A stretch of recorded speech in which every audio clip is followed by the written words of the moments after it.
Okay. Hello, dear ladies and gentlemen. I'm Alexander Dimitrevich, and I'm a moderator for today's session.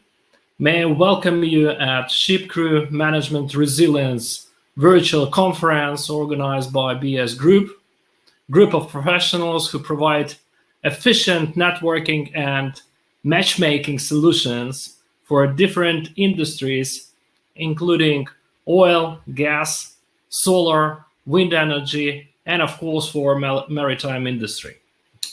We would like to start and express our gratitude to sponsors of the event, and these are rely on NOTEC and RINA. Both organizations will be represented on the second day, means tomorrow. Thank you for all event supporters, and special thanks for Sailors Society, the Mission to Seafarers, International Christian Maritime Association, and International Seafarers Welfare Assistance Network.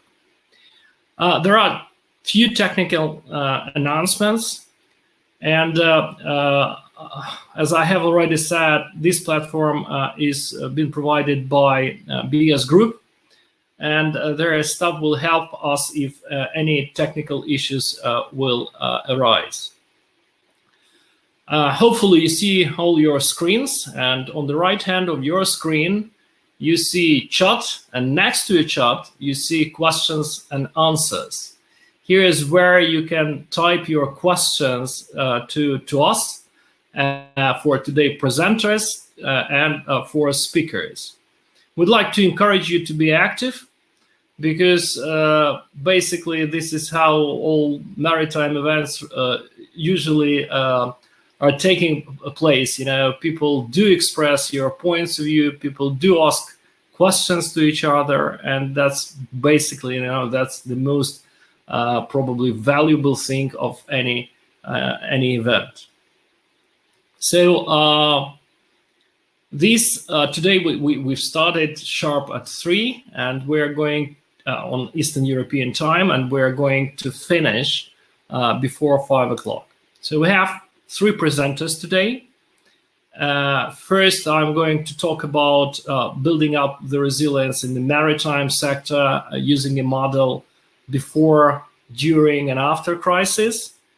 Then Mr. Christos Sialakoumas, who is a crewing manager from Dorian LPG, will talk about COVID-19 outbreak and handling the situation. And then Mr. Shashank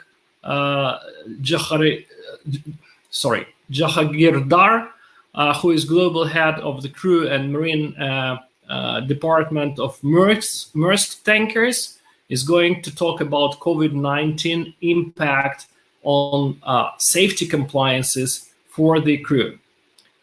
Each presentation will go for around 15 minutes, and we'll have around 5 minutes for questions and answers session. So each presenter will have a chance to answer your questions if you have some. So again, please be active and please send your questions. Okay, all right. I will share screen and start my presentation now.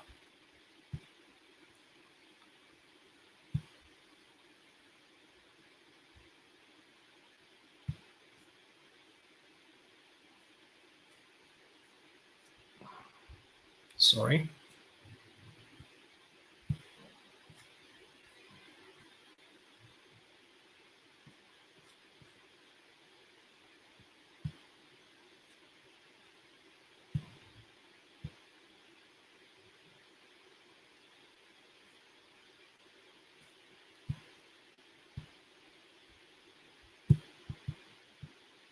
Okay. Again, I'm Alexander Dimitrevich. I'm a clinical and crisis psychologist. So, today I'm going to talk about building up a resilience for the maritime industry. So what is the resilience? This term has derived into psychology and into our everyday life from physics. In physics, they call the ability of a substance or a subject to return to its usual shape after being bent, stretched, or pressed. So, and you see here the picture of a Spalding ball, basketball. You see covered with barnacles. Basically, this ball was found in the ocean. At some point, it was lost, and after being at the hostile environment in water, in ocean water, it is covered by barnacles, but still it remains the shape, and hopefully it remains its resilience.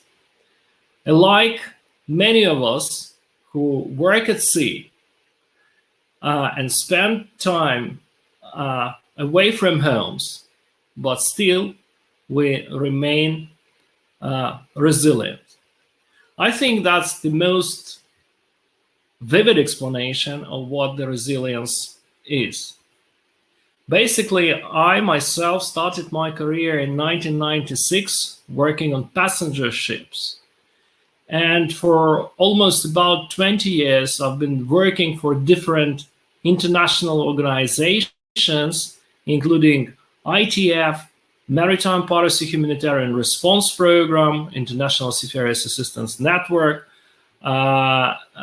Sailor Society, and currently I work with the mental health support solutions, and also I represent intelligent management and crisis response solutions. For all these years, I've been dealing with seafarers issues.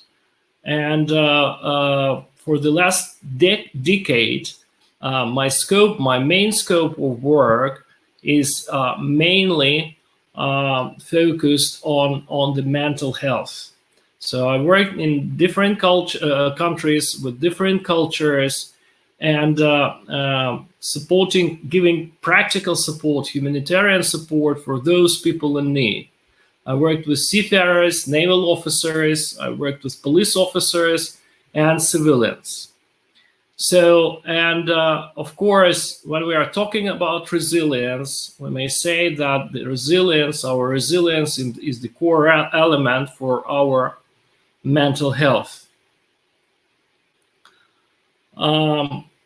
Yes, our work is not just support seafarers. It's also about supporting their families, and also give support to maritime companies, especially to its HR department, to their crew manning departments, because if something happens at sea, then shore-based personnel, office workers, they work under huge stress.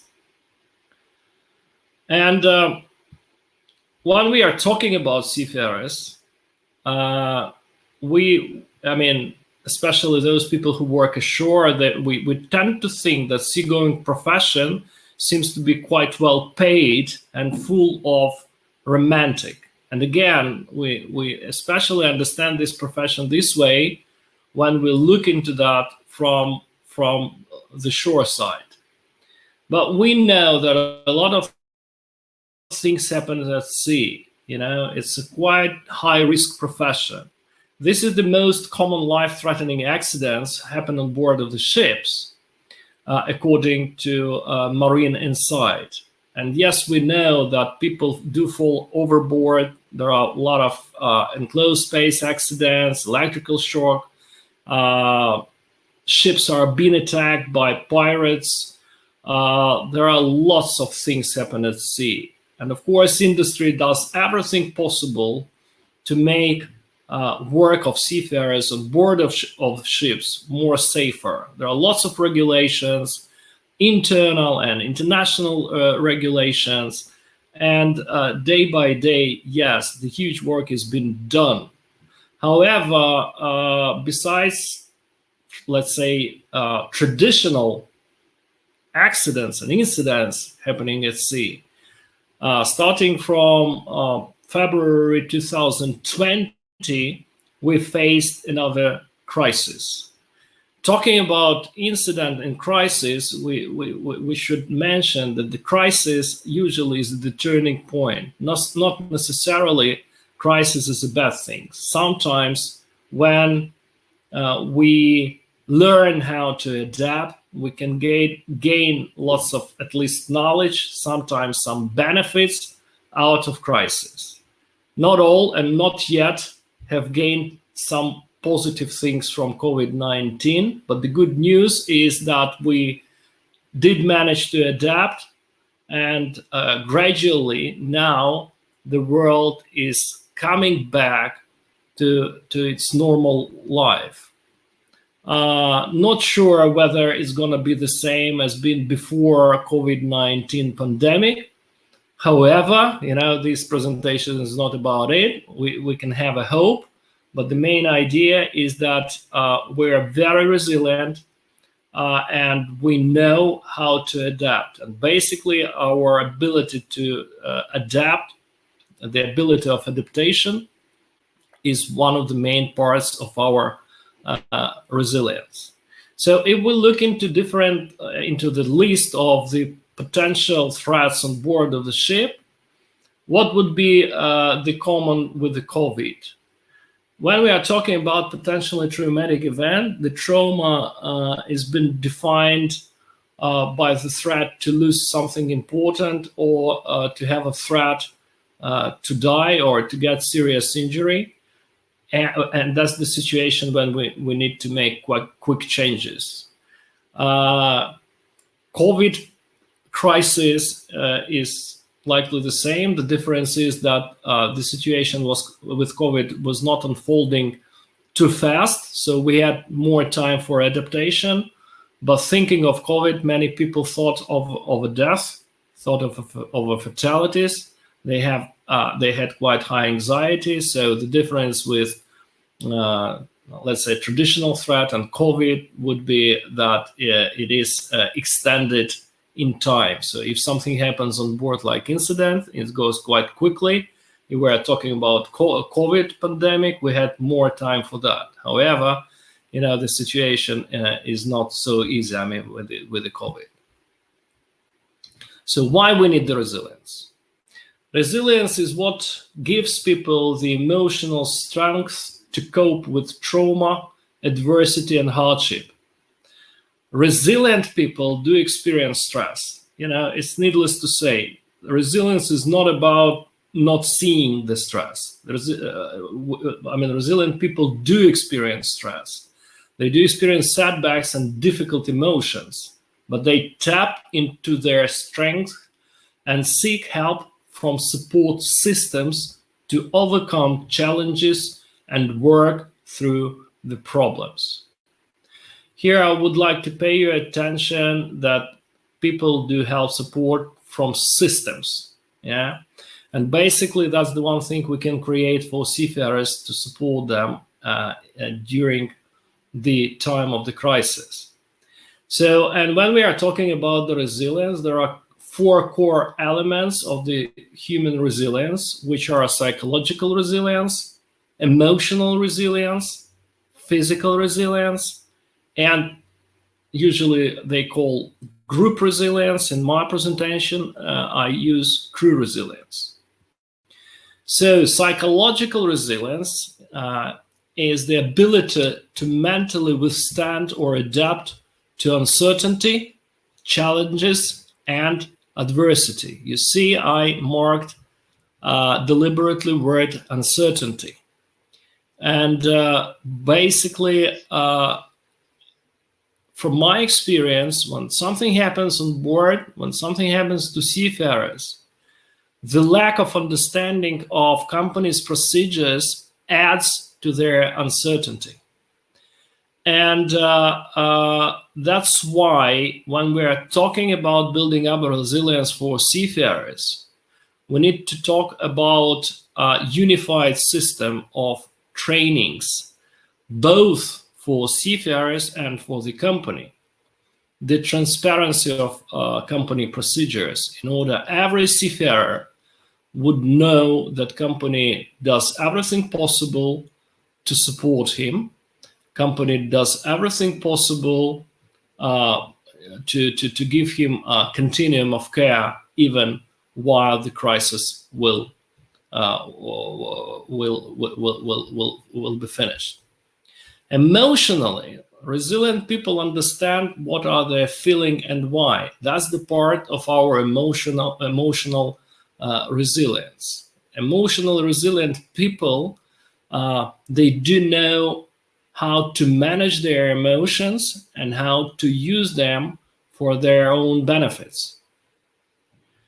When we are talking about physical resilience, it's always about healthy lifestyle choices. It's about building up the connection, which is more about social interaction, social resilience, making time to rest and recover. That includes also deep breathing, stretching, meditation, and engaging in enjoyable activities. All play a role in building up our physical resilience. Resilience itself is the ability of the group of people to respond to and to recover from adverse situations. And all these pillar elements of our resilience, like physical, emotional, psychological, and group resilience, they're intercharged, they're interconnected, and one doesn't work without the other. So what could be done and what do we suggest to do from the side of the maritime industry, from the side of the companies? We suggest the model which is based on before, during, and after crisis timeline. And the before stage should not be disregarded. The thing is that when crisis hits, it can be not too late, however, too difficult to start providing support to the organizations or people if they know nothing about their reactions, if they now know nothing about strategies, how to cope with the distress, how to support each other. It is also useless to give, let's say, training, for instance, to seafarers and officers without giving same training to the office personnel, because in case something happens, it doesn't work. I mean, for instance, office does not understand what seafarers feel, and seafarers do not understand what would be the measures taken by the office. That is why we suggest to train people yet before the crisis, and this training includes communication, procedures, and it also includes anatomy of stress, coping techniques, psychological first aid, skills for breaking bad news from office side, conflict management, prevention of suicide, and more. So this sort of a pre-departure training is aims for self-assessment and care, as well as for supporting others during and after traumatic events happen at sea. So a lot of things could be and should be done in this term. And when we are preparing, when we are training people for crisis response, it does not necessarily mean that crisis is inevitable. But as we've mentioned before, yeah, sometimes crisis hits. And there are lots of things that could be done during the crisis stage. What we are doing as the organizations, and me, myself, as professional, we do support office work, because even well-trained office personnel sometimes needs someone from outside, because office traditionally are too emotionally involved in cases where something happened to their ships or to their seafarers. That's why both mental health support solutions and myself as professional, we're always involved into office work. We help office workers to coordinate their actions. We help to organize crisis response teams.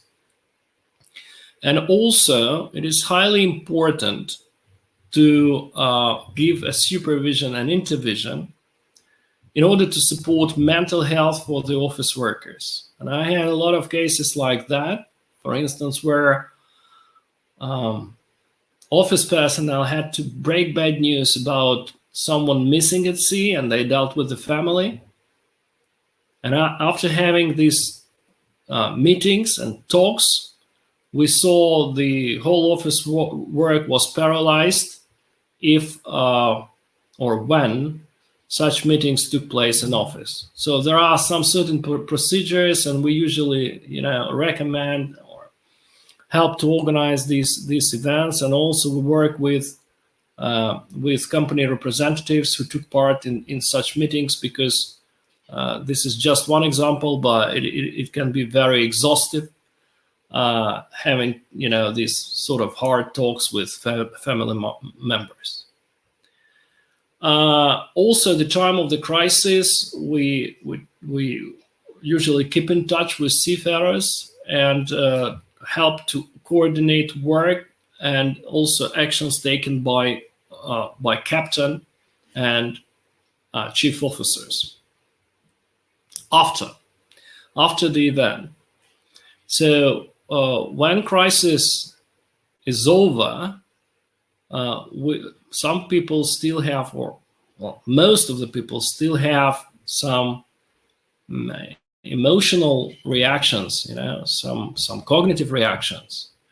So, and there is a number of supportive measures that should be taken. And usually it is possible to take these measures in port of call, or sometimes in hometown, or both, port of call and hometown. So, and the idea is that office personnel needs to be trained well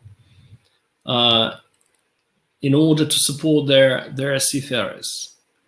We are also available for these services. And in port of call, same as in a hometown, we provide seafarers with basic needs, because we use so-called holistic approach. We facilitate social readaptation and reintegration of seafarers into their societies, because sometimes the adversity and hardship make people to be more isolated, and not always the society, the family, friends understand what someone survived. That's why our work is also aimed on giving psychoeducation to the family members. So in some cases, we also help to secure a rehabilitation process. Of course, it's not always, but we do so-called trauma risk assessment in order to check whether seafarers or trauma survivors need full-scale rehabilitation or just social support, and we would reckon that they will recover using their internal resources. So continuum of care is a crucially important element, because when crisis is over, to our outside point of view, it does not necessarily mean that crisis is over in understanding of trauma survivor. So this is basically the model, the brief model of crisis response, and how company can build up a resilience based on this model. So I love this quote, which to my point of view, is quite deep. And it sounds like she stood in the storm, and when the wind did not blow her way, she adjusted her sails, which means we can build up our resilience. We can do it long before. That's the one explanation of this phrase. And another, when crisis hits, we need to understand that it's not necessary to act right here, right now. Sometimes we need to think and to adjust our sails in order to work out through the crisis. Thank you very much for your attention, and your questions, please.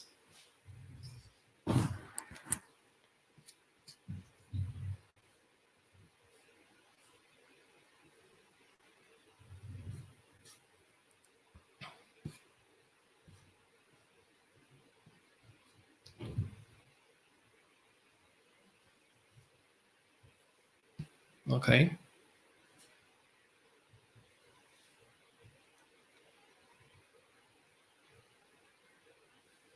I don't see questions from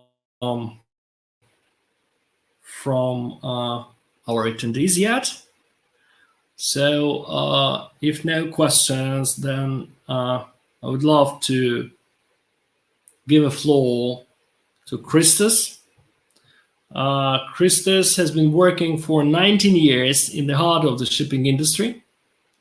After graduating from Metropolitan University with a master's degree in a shipping business with shipping management, he spent years of working for Inch Cape Shipping Service Agency, then Easy Cruise, then TMES Tankers Limited, and now he's a crew manager in Dorian LPG Management Corporation, handling 20 vessels.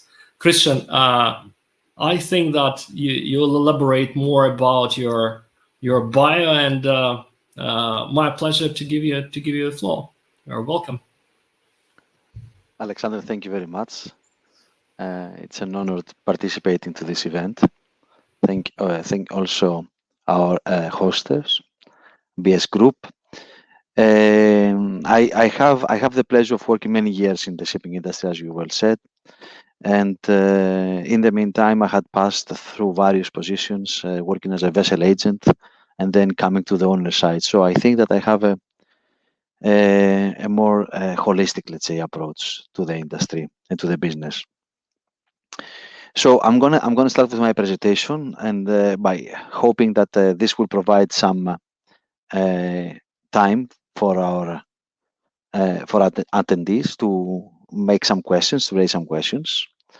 I'm going to share my screen. If you please confirm that you can see it.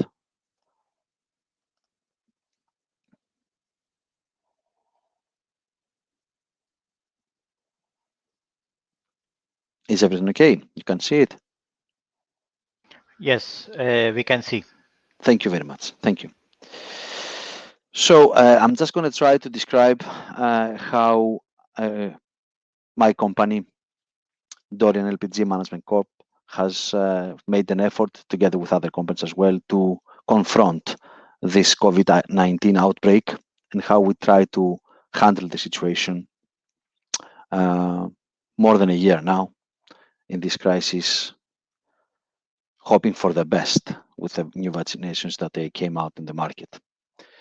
So as most probably most of the other shipping companies as well, back on March 30th of 2020, we have decided to pause all crew changes.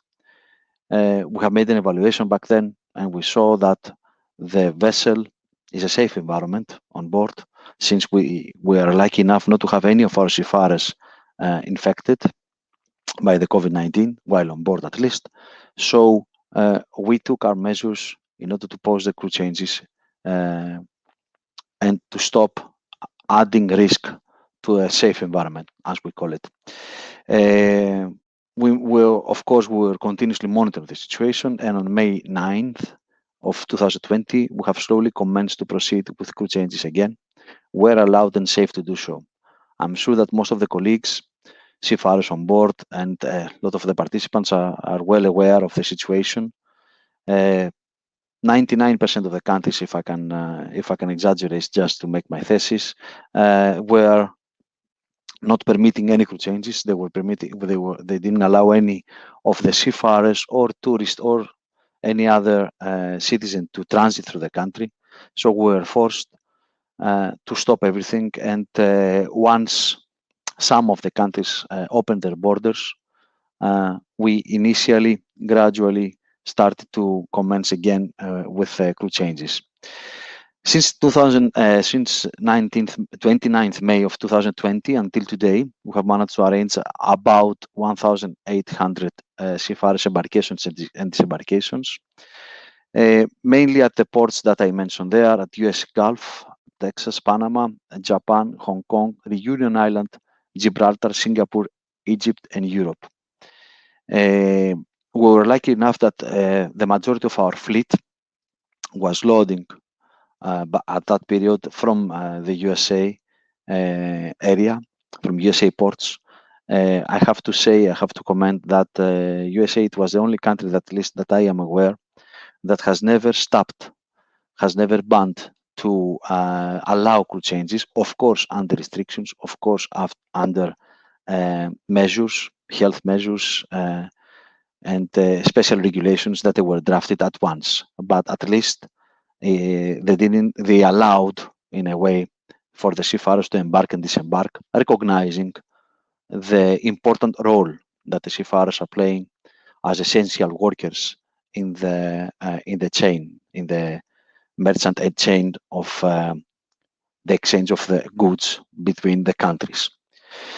So, following that, in our efforts to immediately comply with the events, we were following, of course, the guidelines provided by WHO, by the World Health Organization, and company proceeded with the below actions.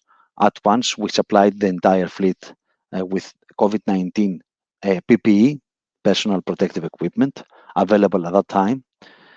Following, of course, also, I will mention later on that our company had established a cooperation with a medical provider advisor, that they were giving us their guidelines. They provided guidelines on how to deal with the situation related to PPE and other matters as well. And of course, health alerts, including the latest WHO World Health Organization situation reports, were provided to the fleet directly upon receipt from our company. And on March 17th, even before we cease the crew changes that I mentioned before in my previous slide, a coronavirus outbreak management plan, OMP, was introduced in the company's SMS and to the fleet, which is currently under its 12th edition. I have to mention now, it's worth mentioning from my side, that we were in the position we were lucky or not lucky, you can judge on your own. We had a vessel at dry dock in China back in December of 2019. So we have received the first indications, the first negative messages. Our seafarers were isolated on board. They were not allowed, not even to, even the fact that they were in the ship, in the yard. They were not allowed, not even to go on dock. They were not allowed to exit the vessel. So we had received some early messages about how the situation was developing in China. And we were a bit alerted, of course, at least to the undersigned comments. We didn't expect to this extent that the whole world would pause the operations and everything. Following that, we are proud that our company is a Neptune Declaration Protocol signatory. This is a common agreement composed by various shipping companies, P&I clubs, oil majors that they have decided to participate in order to establish a protocol, a safe embarkation and disembarkation protocol. As you understand, and as mentioned also before, we consider that the vessel is a safe and at some extent a control environment in regards to the various spreadage. Same applies to our seafarers' houses, to our individual houses. At least this is what also the Greek government has done. They have put everyone in isolation in order to control the contamination of the general population. So we consider that you can control two environments. If you are a seafarer, you can control your house, and you can also control your the vessel at some extent, at least. The only uncontrollable, the biggest risk that we identified, at least, it was during the traveling of the seafarers, embarkation, disembarkation, which at some extent it was out of the control of the individual and of definitely of the company. So that's why we have followed the Neptune Declaration Protocol, and we have also initiated on our own prior the sign of the declaration. We have initiated on our own a safe embarkation, disembarkation procedures. We always ask and we always require from our seafarers to undergo a COVID PCR test prior their isolation, where they put for 14 days in their own house or in a hotel accommodation if they're not available to do that in their own residence. And there is also a pre-departure COVID PCR test at the seafarer's home country, maximum 72 hours prior the flight of departure. Finally, a pre-embarkation COVID PCR test at port where available. We try to conduct our crew changes in ports where PCRs are available in order to ensure that our seafarers have embarked healthy and they have they have not been affected by the virus. As I mentioned before, the OMP for us is the Outbreak Management Plan. We were giving specific instructions for our joining seafarers. During traveling, we were requesting them to continue use their COVID-19 PPE, which of course the company has provided to them prior to the departure, and also hotel accommodation was utilized only if necessary. Upon embarkation, we still kept our seafarers in isolation with proper distance, and COVID PPE usage continue until a certain phase of seven days to pass and to ensure that everything is okay and they are healthy. In case of convenient consequent ports, incubation period was in place. Let me elaborate a bit on that so you understand what we try to do. When we had some seafarers who were joining in the port of Panama on the way to loading at Houston, or from Houston on the way back, we were keeping both parties and embarking and disembarking together until next port. So we are sure, we're confident that the embarking seafarer has not been affected by the COVID and he's healthy. So the disembarkation of the replacement took place at the next port, provided that, of course, the timing was available. And we didn't prolong a lot our onboard seafarers.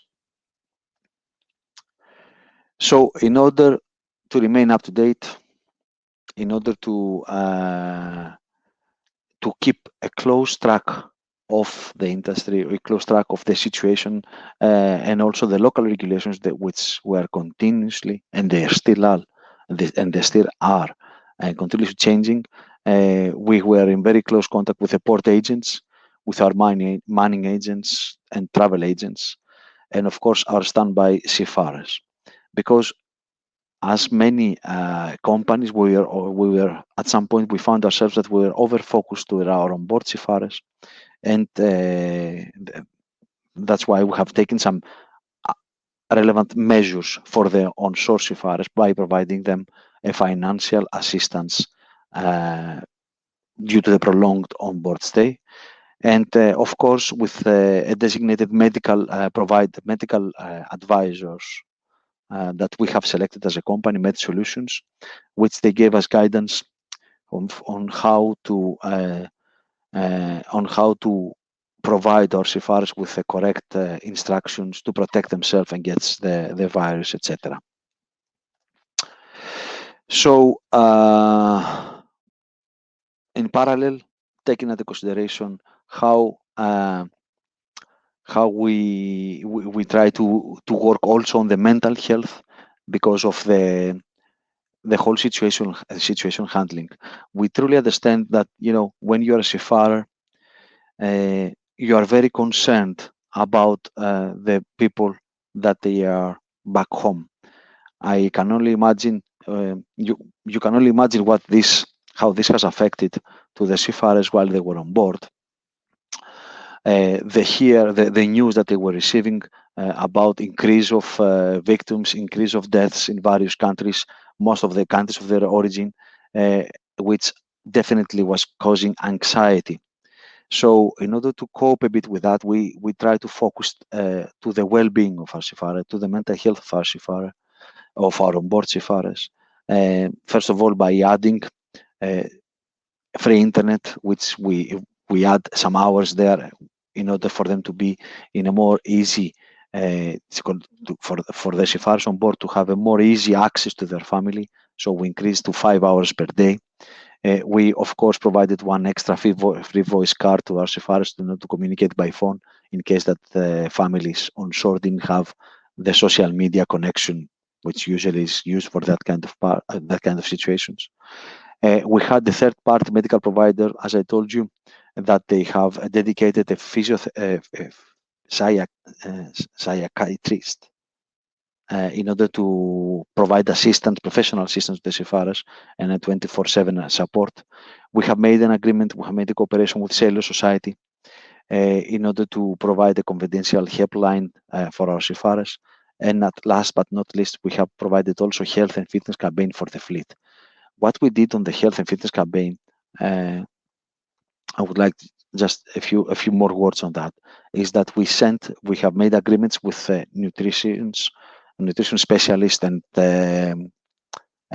also health. Give me a second just to find the correct word for this. And special fitness trainers. Bravo! Finally, I found it. And fitness trainers. We have actually provided menus, dedicated health nutrition menus to the vessels, and on top we sent some videos for our seafarers to follow in case that they would like to increase their to have a better physical condition, to increase their physical conditions, in order for them to get distracted from the problem itself and to have a more calm and easy time on board, taking into consideration the anxiety that they had for their families.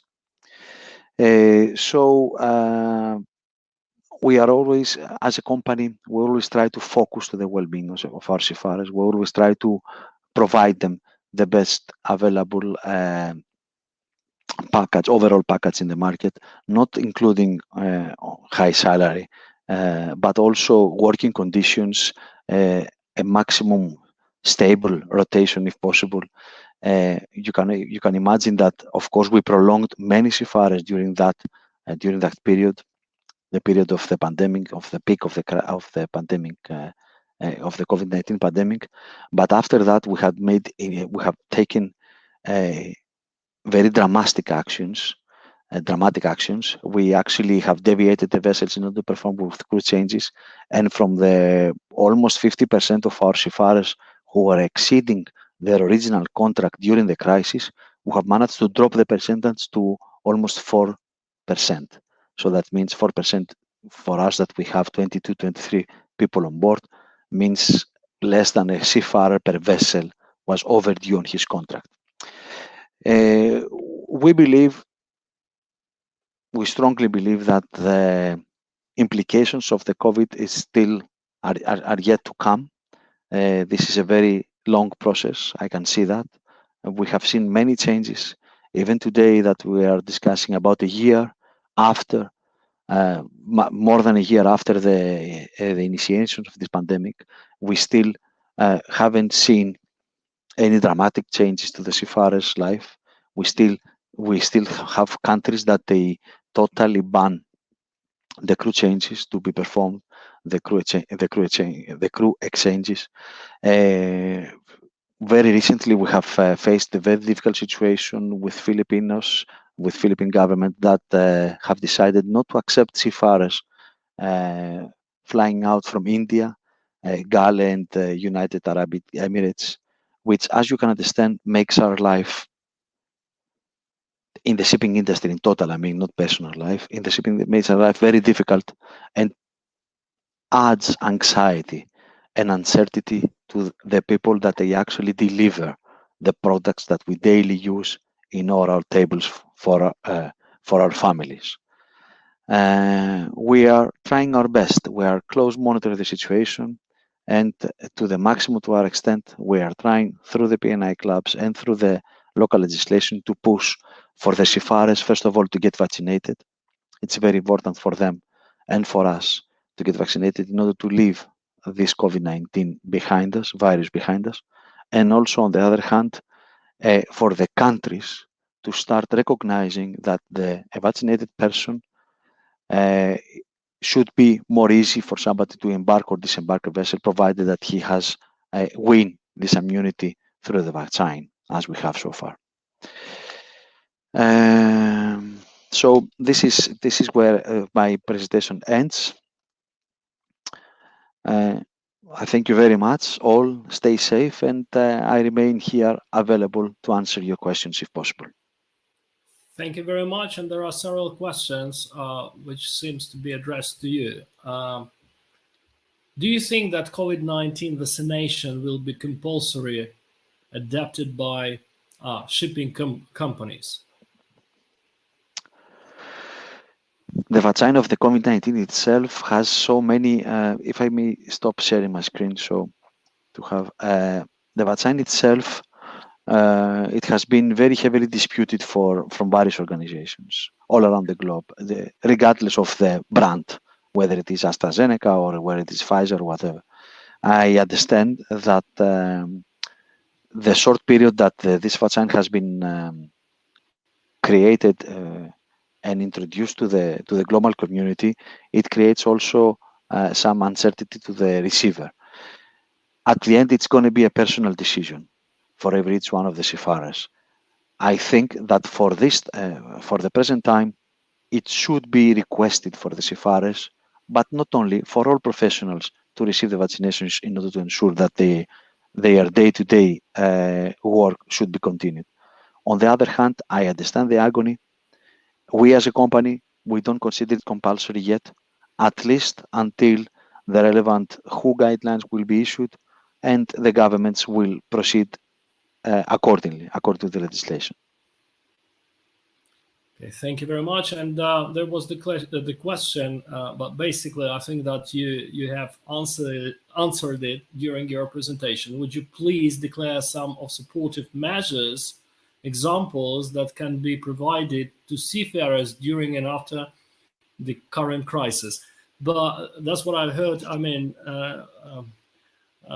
in the frame of your presentation, that your company, your handling with the crisis can be regarded as the good practice of dealing with the crisis like that. I mean, it was very new and Alexander, I was fortunate enough to work on this company during this crisis. Of course, there was no precedence and everything had been made by scratch. We actually created the procedures. We were recognizing the danger zones and we tried to avoid it. Sometimes in advance, sometimes after we had the negative result. We tried our best, and we spent a lot of time, effort, and money in order to try and to assist our seafarers, both on board, and on shore. When you deviate a vessel without the charterer's consent in the expenses, meaning not of course without the charterer's consent in general, but without his contribution to the expenses, in order to make a deviation, then this is an amount of money that you will have to cover from your own pocket, and you do it, of course, because you recognize that a very tired seafarer can create is a danger for himself and others, to put it in a very simple words. So we recognize safety as a top priority in our company. And this is the only way that you can prove it. When you have somebody that he's 8-9 months on board, because, or 10 or 11, this was the maximum that we actually had, since this is something that I didn't mention, but our company is working with senior officers with 3 to 4 months maximum duration, contract duration. This is a danger if you don't recognize that and you don't try your best, including expenses wise, then the consequences that you can face could be much higher than something that money can buy, if you understand what I mean. Yeah. My question is, what do you believe was the most tough moment during the COVID pandemic? If we look into that from the very beginning up to now, and basically, did you feel in the office environment too high tension, where you yourself, I mean, office workers probably needed some outsourced help from mental health professionals to support them in the face of distress or stress? Thank you for this question. I mean, I think it's the first time that I hear about also for the office personnel, because we're always focused on the seafarers, which of course they carry the heavy burden. But also in our position, our lives have changed. We moved out of the offices. Everybody was working from home. We created infrastructure in some companies that they needed to do so in order to have this remote working. And the disadvantage, at least that I have realized during my home working, it was that when you're at home, you open your laptop, your PC, your whatever you use to. After you have your morning coffee, and then you're cut up by midnight in order to stop. Since you have something more that, let's make it's only 5 minutes, and only 5 minutes, only 10 minutes, and you're cut up to work, to continuously working the whole day. Which for the office personnel, at least, it's not used to the same extent. Crew departments are accepted on this because we are always 24/7. But in any case, the mental in parallel with the change of office, let's say, environment, that we move it in our houses, then we also had to came up with anxiety and stress of the unknown. The same situation that was handled by the seafarers, that they had the unknown, where I will disembark, not this port, but not next port, which port. We also faced ourselves because every day we had increase of victims, increase of positive cases, and we still didn't see any light at the end. For me, if you like to, my personal opinion, and not so much professional, but my personal opinion is that now is the worst period, because now you see that the medicine is available, the vaccine is available, and although there is no light at the end of the tunnel, we still have to follow specific rules, and we still have to follow specific guidelines. Countries don't recognize the free transportation of people, the free transit of people, and this is my strongest belief that COVID-19 is here to stay. I compare it to the World Center attack, if you remember, back in 2001. After that, a lot of things have changed in our lives. New regulations came imposed, safety, security. Before that, you could travel with an airplane with carrying whatever you like with you, but now you have to pass 5-6 X-rays in order to enter. I think that's going to be something similar to that in the future. Definitely, there's going to be some things that they will be left behind for us to follow and for the future generation to follow. Thank you very much. Thank you very much, Christus.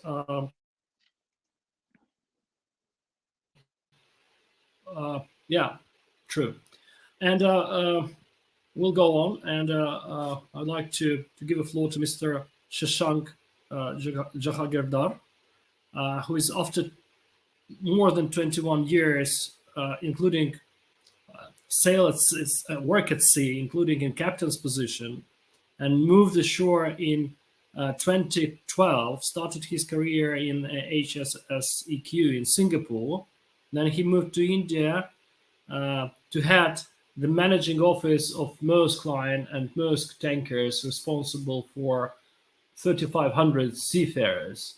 Now he's global head of crewing and marine HR for Maersk Tankers, and also is worth to mention that after completing MBA in 2017, Shashank has enrolled for PhD, and he expected to get his PhD or doctorate degree in August this year. Mr. Shashank, you are welcome. Your presentation, please. Thank you so much, Alex, and I hope I'm audible. Okay, super. So thank you so much for introduction and some great insights I think shared by both of you. Absolutely, I think I echo that sentiments and agree with you that some of the actions which individual companies has taken or the organization has taken together as an industry, those are really good in a situation like this. So I will be today talking more on the safety aspects of shipping and seafarers, and then of course feel free to ask any questions if you have. So let me begin with sharing my presentation. Let me know if you see my screen. Not yet, it takes time. Yes.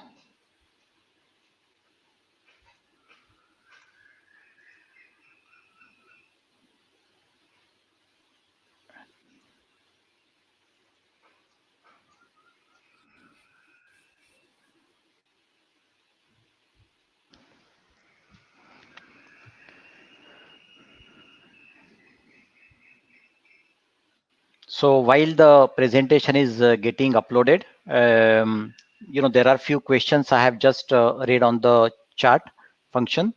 And one of the very interesting question is what are the financial impacts on the ship owner or ship operator? So due to COVID, I think number one is of course there is a limited flights, commercial flights which are available. So cost of airfare is gone up exorbitantly. Secondly, there has been like quarantine which we need to do it before sign on or after sign off. So the cost has gone up because of that. COVID test which we have to do, that is another thing, and many cases we have seen that we need to off hire the vessel and deviate to get the crew change. So this has really impacted on ship owners in many cases, and especially when we talk about tanker market, it is presently quite weak. So this is definitely impacting them. I hope that you can see my presentation now. Positive. Okay, thanks. So little bit on the company side. So Maersk Tanker, as you know, it's a conglomerate. So we were part of Maersk Group, and as a part of separation from APM Group, Maersk Tanker, which is a part of Maersk Energy, has been separate out in 2017 and 2018 onwards. It's a full-fledged operation. Today we approximately operate about 90 vessels. These are the product and chemical tanker vessels, and tramping worldwide. So recently, we have come up with this, purpose, which is pioneering the shipping solution for our partners and planet. And of course, Maersk Tanker, we are today a service provider, which we cater to our principals and see what are best ways and solutions which we can come up with. So together with that, the different strategies, different objectives which are there.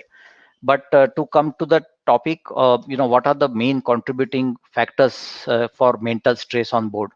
So we have heard from Alex and from Christos that during this last 1 year, or maybe it's about 14, 15 months now, we have seen that situation has ended in a way that the crew change was not able to happen effectively, and because of that there is anxiety with crew on board, whether I will be able to sign off properly or sign on, because it is not only for people who are on board, but even seafarers who are at home, they are not able to join. Last year when this situation started, we felt that the worst is over, and we were actually looking at 2021 with lot of hopes. But right now, many parts of the world, many countries are going through second wave.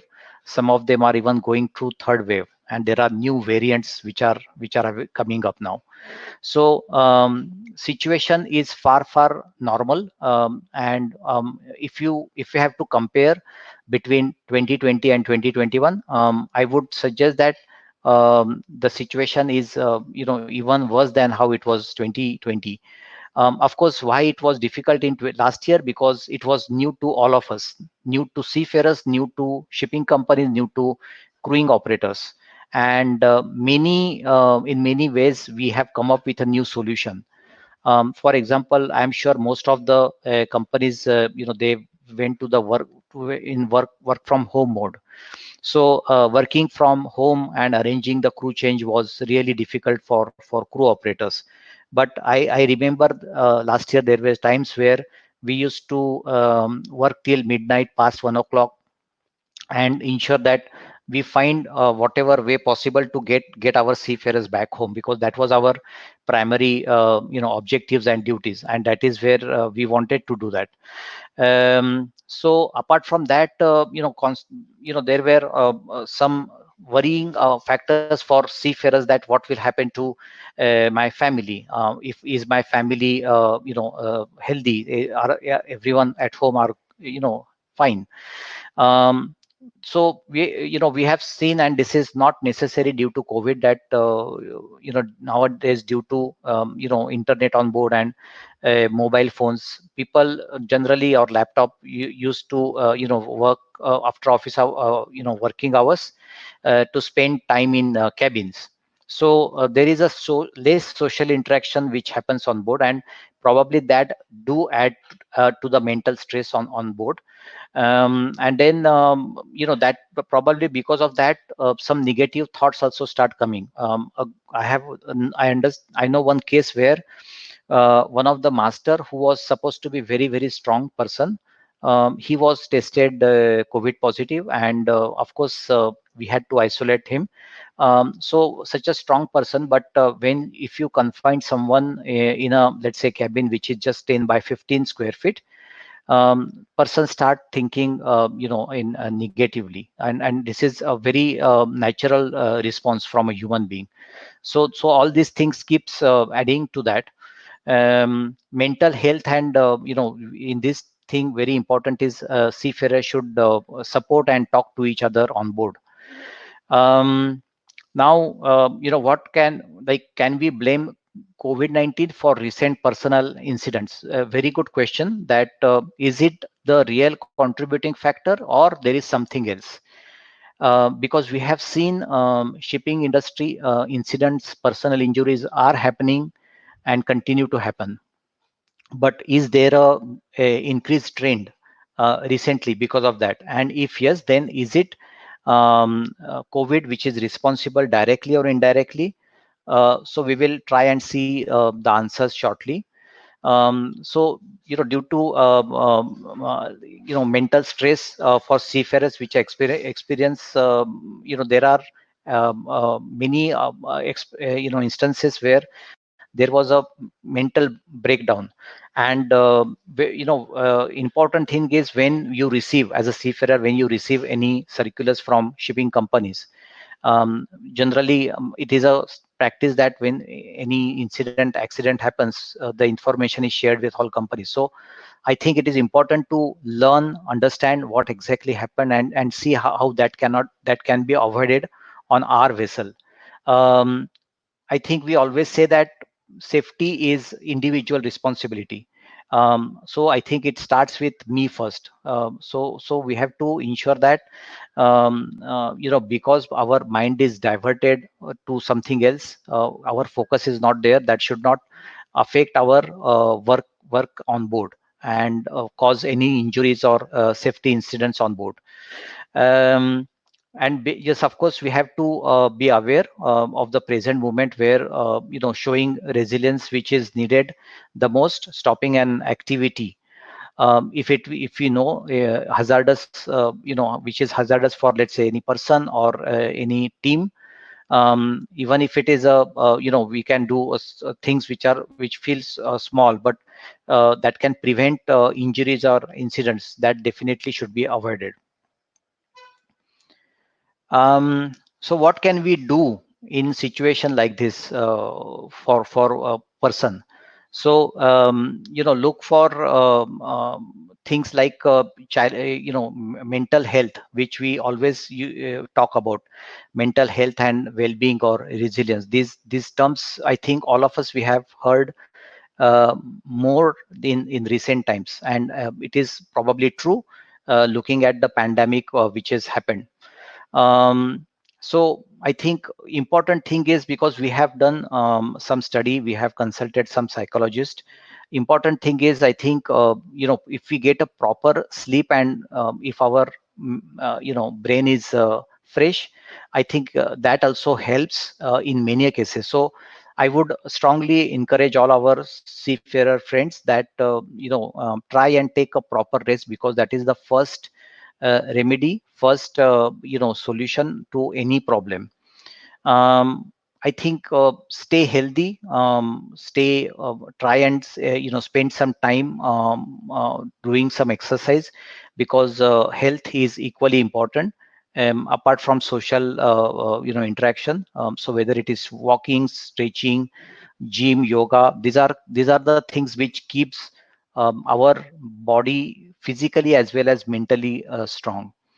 Then another thing is, try and avoid sharing rumors or information which is not so good, because this will not only affect yourself, but it will affect crew on board, and the total atmosphere on board.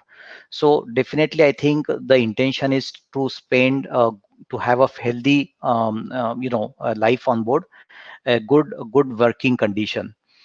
Of course, this is something to do with eating habits, like avoid drinks or cigarettes, and which is, of course, we always say that these are injurious to health, risk, and not definitely good for personal well-being. So always ask for some help or support whenever you are in doubt. I'm sure all companies are presently have some measures or some mechanism in place when someone needs any help, whether is someone is looking for a psychologist session. It can be arranged using a phone call or something like that. How can we support each other on board? So I think rather than waiting for something to happen from office side, maybe it is good that we start from ship as such, and see how best we can come up with these solutions. Appreciate each other emotionally, spend some time with each other. Then I would say that human interaction is very important, especially in times like this. Share some good thoughts about it. Then some activity, whatever you feel that can be possible, that can be definitely do, because many ports today, we know that shore leave is not possible. So we have cases where people, once they join the ship, have not stepped ashore for 6 months, 7 months, 8 months. And this is something definitely not a normal, because I think all of us, we have been at sea, and we know once in a while it is important to step ashore, refresh your mind, spend because on board you are just used to seeing the same 20-25 faces day in day out. But when you go out, step ashore, step down from the gangway, that is the time you want to refresh yourself and energize and come back to ship. But presently, due to pandemic, that is something which is not happening, and that is something we need to take care of that. Well, avoid isolating yourself in cabin. That is, we have mentioned earlier. Excessive worry that can at times cause a lot of anxiety and loneliness. So definitely this should be avoided. Now there are few measures which I can talk about, which can be some good practices which I can share. And if some companies are not following up, maybe you can discuss with your company and see. Some of the good initiatives which we have done recently is like photo contest. We know that since people are not able to go, we have arranged some photo contest where we have encouraged, because believe me, some of the seafarers has a huge talent, and it is we have to allow it to come up. So we got some fabulous photos from sea, and those who have sailed at sea knows that there is not a single day which is common. You will see a different sunrise, different sunset every day. So we have got some amazing photos clicked by our seafarers. So that was a good kind of session which we have done last year. Another thing is, during the Christmas, we have done some Christmas decoration event, or contest. And then we have encouraged our chief cooks and vessel management to come up with good creative ideas to do and then share it. So these are some of the things which we tried to do. Probably we are looking at carrying out something like master chef contest now, where we will provide some recipe and this thing, and we will encourage vessels to come up with new ideas, just to ensure that we keep them busy, keep the morale high. Psychologist sessions are something which I think Christos has also mentioned, that we have it is a good thing to carry out.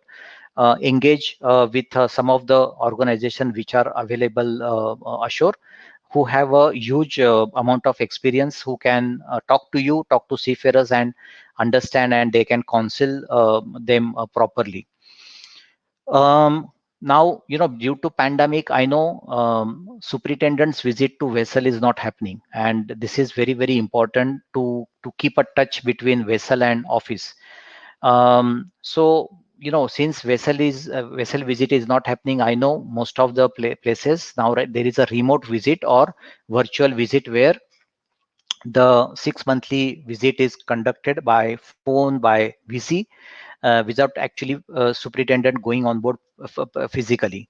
So some of the oil majors, including Shell, have come up with this partner in safety, where the top management in the company are encouraged to have a call with vessel, and it's not only limited to top management, that is master chief engineer, but it is encouraged for them to talk to one to at least 50% of the crew on board, and just to understand how is the situation and all that. So I think these kind of initiatives are very, very important at all times, but especially in times like now, where we know that seafarers are going through different phase, and their mental health is probably affected due to pandemic, due to COVID and situation like this.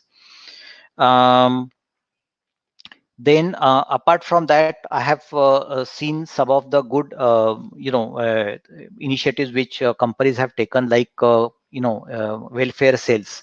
So connecting with with not only seafarers but their families, because let's say a seafarer is out at sea, and his family needs some urgent attention, help. I know that there are companies who have reached out to them and then help them to overcome those challenges. So these are the very good initiatives by some of the thing. I think Christos mentioned about increasing the internet broadband, which is definitely good because calling, seafarer has to stay in touch with their near and dear ones, which is very, very important. But it is equally more important now that they should remain in touch more often than normal. So increasing bandwidth or internet bandwidth was another thing. Some companies have provided additional extended stay allowance. Of course, I'm sure money is not a main motive here. The seafarer definitely, when completes the contract, needs to go home, but due to so many ways it was not possible, and he had to continue. So at least as a goodwill gesture, companies have extended those allowances, extended stay allowance to seafarers. This pandemic also taught us how we can work differently, and chartered flights was something which was never used before, but many companies have come together and started with these chartered flights. I know we have never done this charter flights thing, and we were sitting together discussing with various companies and see how we can still use these flights to take the people out of country or get them on board. Taking over ships in China, I think it was briefly discussed that China has closed the border for long time, and that has affected sign on sign off in Chinese ports. And not only that, that has also affected the taking over vessels. So I know so many companies, including us, we take over the vessels using Chinese crew, and then take the vessel to nearest port where the regular crew can go, and then the same Chinese crew go back and take over the next delivery. So this kind of contingency plans were put in place. Neptune declaration. So there are some initiatives which was done by some of the industries. It was one thing I must say that although all the organization, including IMO, ILO, have declared seafarer as a frontline workers, but when it comes to put the things in ground reality, very few governments have actually worked there, and it's not a hidden fact that that has also impacted many countries. Arranging crew changes in many places was not done because of that. So one thing which was agreed by all organizations, that seafarer are indeed frontline workers, but when it comes to reality, there are very few things which we have seen.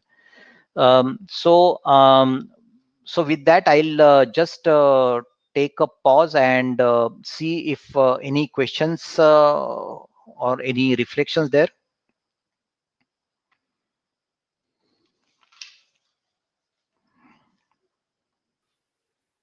Well, there is a number of questions, and I see sort of a mixture of questions, which we'll hopefully try to jointly answer.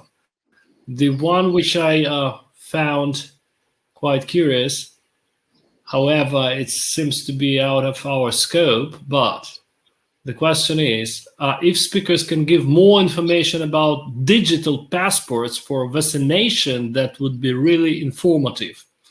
At least would be interesting to know approach or policy of Dorian Shipping and Maersk regarding digital passports. Okay, I think it's a very relevant question, and maybe I will also ask Christos to put his thoughts. But I think definitely what we see here is that couple of months from now, I think travel passport or the vaccination certificate is going to be mandatory.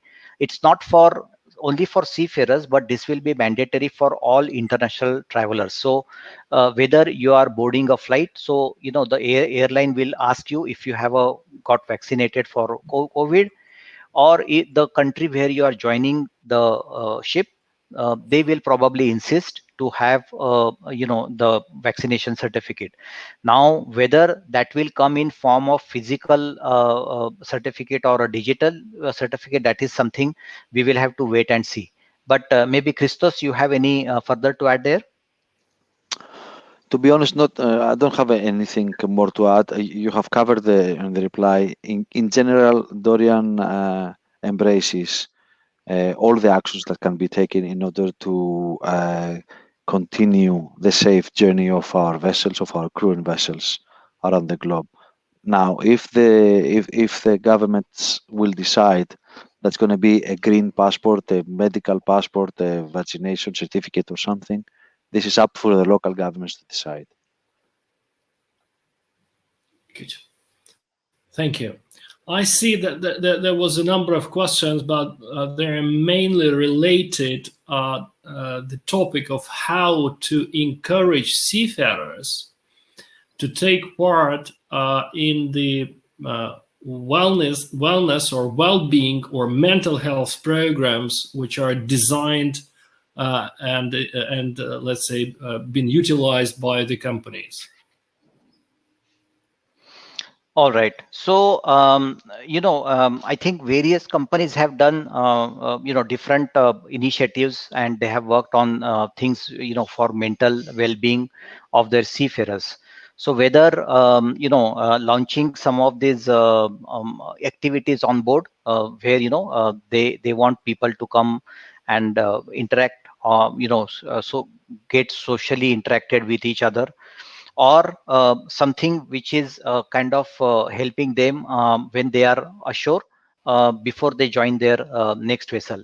So different initiatives have taken. So I have briefly mentioned some of the initiatives which we have taken last year, but maybe I can pass this also to Christos if he looks at it differently. There's no easy fix for everybody to follow the same. There is nothing that suits completely exactly the same sim to everybody. So what we try to do is that we try different scopes and different angles that will trigger the individual to follow. Of course, some people, they like to exercise, other people like to take photos of you, as Captain Shashank very well said, or they like to make some short videos. We have also tried through our social media to follow the same, the different approach. I have heard about other companies that they are arranging for small contents on board with a price of a very symbolic amount of money just to initiate the event. What we need to do, what we are doing, what we are trying to do is for the companies we try to keep our ears open and our eyes open as much to the maximum extent that we can, in order to receive the pulse of the situation, what's going on board, how we can help, how we can what we can do. Some people, they like to hear, to make phone calls, to speak directly to them. Other people, they like to speak only with their families. It has to do with the individual itself. The key point is for the company to have the initiatives, to take the initiatives in order to address the matter to the seafarers. How we care about you, and what we are trying to do is for the best of you, and we will try to find the best solution for you. I'm sorry, but there is no magic stick. Just press one button and everybody will be happy. Gentlemen, the question to both of you: what is your understanding and your experience? Are seafarers usually meet those initiatives by the company, like trainings, with some, let's say, positivism, or they are quite skeptical and they don't want anything? What's your experience? So, Alex, what happened is in last, you can say 12 to 14, 15 months, majority of the maritime training centers or institutes are closed because of, travel restriction and so on. So what instead we are doing is we are trying to arrange wherever possible, virtual training or, web-based training. I know it is not that effective where you meet face to face or person to person, and kind of interaction which you have, that is definitely different. But at least as a stopgap arrangement, just to ensure that we are not lagging behind of something, because there are a lot of value added trainings which are being done, and especially that relates to new conventions which are coming, or new regulations which are coming. So we need to ensure that when seafarer goes on board, they are suitably trained for handling those kind of machinery equipments, or things like that.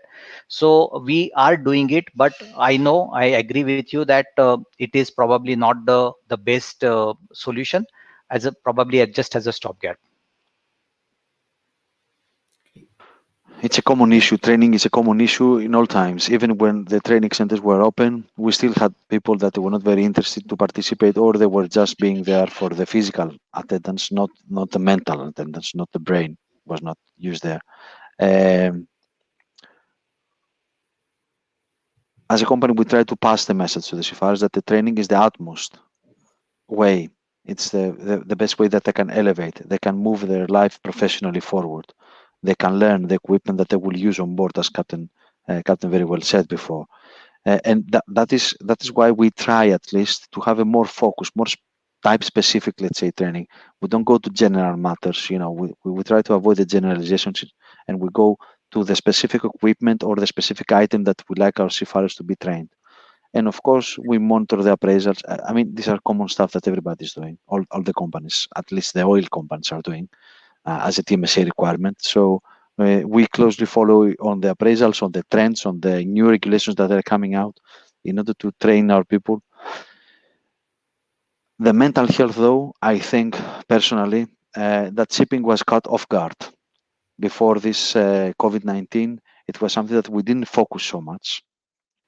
It was only the very last years it was start hearing as whispers in seminars, etc. What's going on with the mental health? What about the soft skills? What about the more specific? And again, I'm sorry to say that again for the oil-related companies that they are more focused on the soft skills and the smaller things of the seafarers. As an industry, we're left behind on that. I think that we have examples that we can follow. Aviation is a very good example. They are doing things with checklists, and they are doing things on personality checks and mental health many years in advance, where we can copy some things. Of course, not copy and paste, but copy, adjust, and paste. It's a totally different environment, an aircraft with a vessel. But the initiative has to be there. The target has to be there. The seafarers need to be trained in order to proceed to the next step of their career, taking into consideration the most important thing, which is their own life on board the vessels. Yeah, true. Thank you so much. Because for the last decade, the industry started to talk about soft skills trainings, and they've been quite well, growing and developing. And many companies have their own in-house trainings. Yeah, and judging from my own experience, when I'm talking to seafarers, I explain to them that many of them have been trained for some hard skills, or for some accurate science, but very few of them have been trained for the management, for the communication, conflict management, etc., etc., etc. And to my point of view, it's crucially important. And when people start attending those courses or trainings, when they start to plunge into this silence, then I have a brilliant feedback from many saying that, well, in this case, it helped me out. In this case, it helped me to resolve conflict on board of the ship. And I had a very recent example where I was approached by the family of the seafarer, and they were very much concerned with his mental health. And when I started to talk to this seafarer, he had a suicidal ideation. And fortunately, captain on board, and basically seafarer agreed that captain would be involved in this case, was trained for the crisis response. So for him, it was very clear how to save the life of the seafarer. And I'm pretty sure that you have a lot of examples like that. So having those closing remarks, I would like to, first of all, to thank you, gentlemen, for taking part in this event. I would like to thank you, BS, for the organizing event. And I would like to stress to all participants and to say that we're being defined less by our thoughts, neither by talks, but more by our actions. So if you want to change your life, do act, do go for trainings, do something, do participate in the discussions, do something. And I'm pretty sure then we are able to change a lot for the benefits of the international maritime industry. Thank you so much. I think that time is up. Is it correct? Or we can go on? Thank you so much for the opportunity. And yes, it was a great discussion. Of course, we will be available to take questions later on and ensure that it will be answered through BS Group. So I thank BS Group to arrange this session. Thank you. Thank you very much. Stay safe and strong in this very difficult period, everyone. Thank you so much. Thank you for everything.